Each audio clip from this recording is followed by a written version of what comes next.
factoring skills, please, with the numerator, please. Go ahead. Okay, go ahead.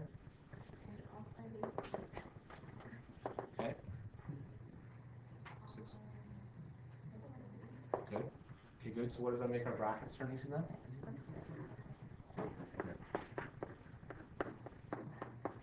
Great. Can I get another random person that's Noah to factor the denominator for me, please? Go ahead.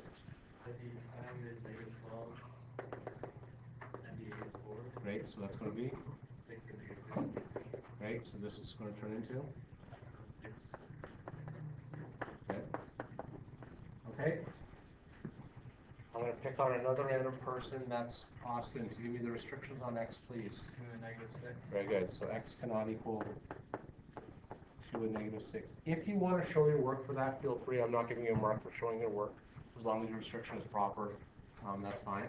And if you can't get it in one step right away, don't worry, you will we'll do like 1,000 of these, like probably this year. I have to show you that with these to do.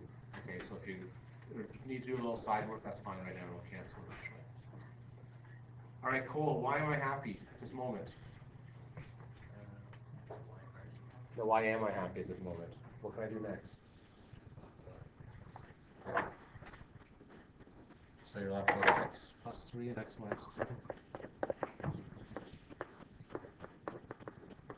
And x cannot equal 2 and -6. All right, example 5. This is one you're actually going to factor, because I want you guys to practice your factoring skills too.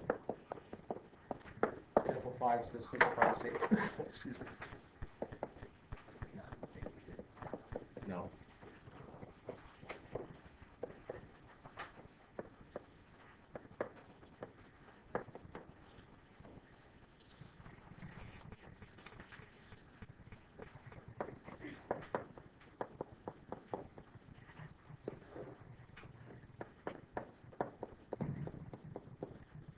Okay, now this is very, very important.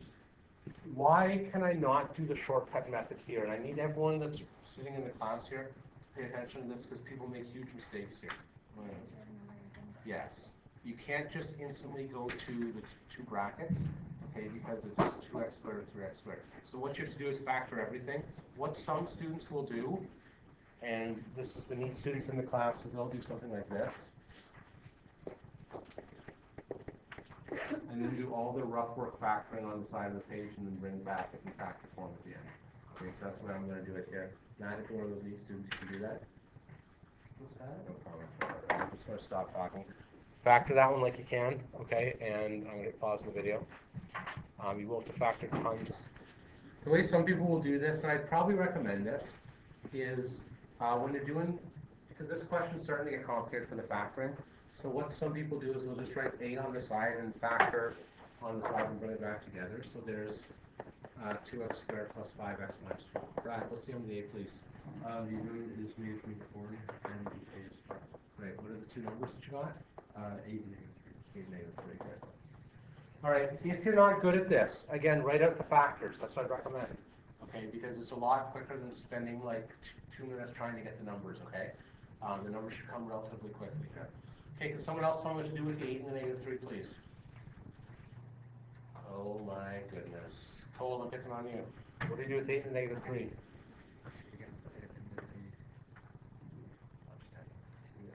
Yeah. squared Yeah. plus Okay, wonderful. Now, why is it better that he did +8 and -3 rather than -3 and +8? Yeah, Luke, go ahead. later on you can factor everything. Yeah. If you look, like 2 and 8 are perfect. Like 2 and 8 go together, they have perfect balance, it'll work out beautifully. 2 and 3, nothing factors.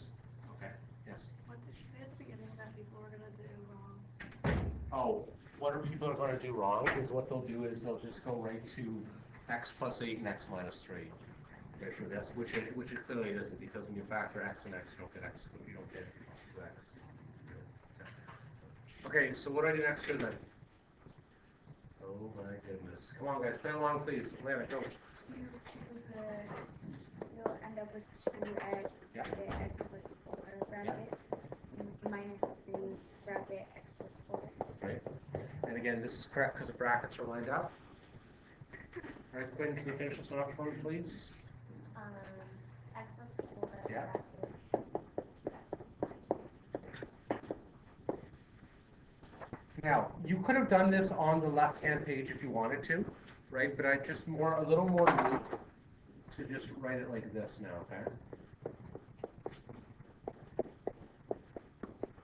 If you want to keep it all on one page, go ahead. There are some people that say to me, Mr. Salve, I learned how to factor a different way, and if you did, that's fine, you can factor your different way, but it's easier for me like this. How are we doing? Good? Can everybody start me off with the next, with the denominator? Great. I assume you guys are all master factors. Do it yourself. You want to assume you're all master factors. 2x squared.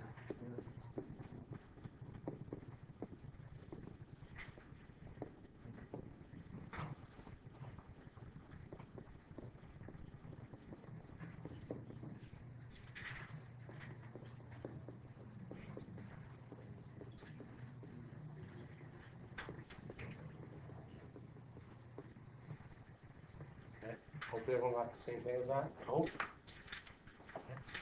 So that turns to be, and I'll bring that then back to the left-hand side. 2x minus 3. X minus 2. Okay, so hopefully you can see, just by doing that on the other side of the page, it makes this a lot more organized. Okay, can someone please be brave and give me restrictions? Please. Matt, go. 2. Good. So we're going to say x cannot equal 2. 3 over 2. And if you need to work in some rough work for that, go ahead. I have no issue with that. Okay. Positive. Okay, why am I happy other than the fact that I am always happy? Go ahead. Very good. Okay. So those are going to cancel. So you're going to end up with x plus 4 all over x minus 2. And x cannot equal 2 to 0. Now, my whole philosophy on this is that you should get some sort of reward at the end of the question. Okay, so if you do all this work, something is going to cancel for you.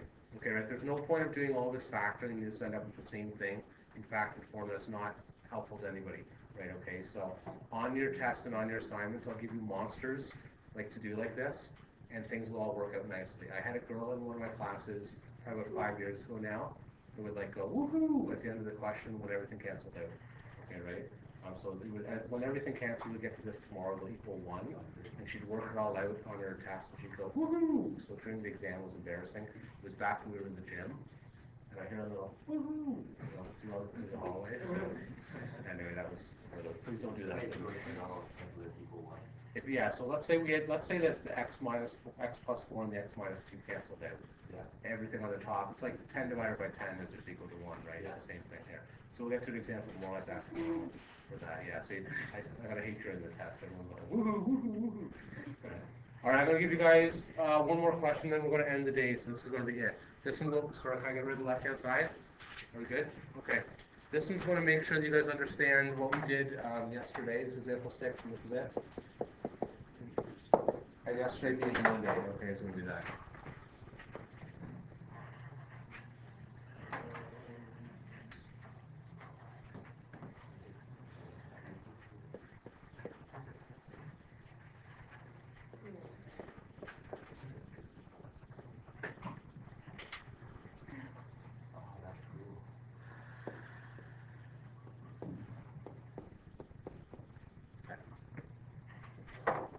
Now, I would strongly recommend doing this in 2 parts, okay?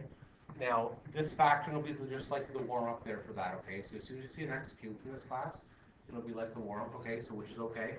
Okay, so do the split in 2 and all that stuff. Okay, you will be expected on your test and your assignment, there will be a cubic, you'll have to factor this one, hopefully like the whole test, okay? The only way you can do a factor in grade 11 is like this method you'll learn in grade 12 how to factor any cubic, which will be awesome, okay, but not today. Stop that.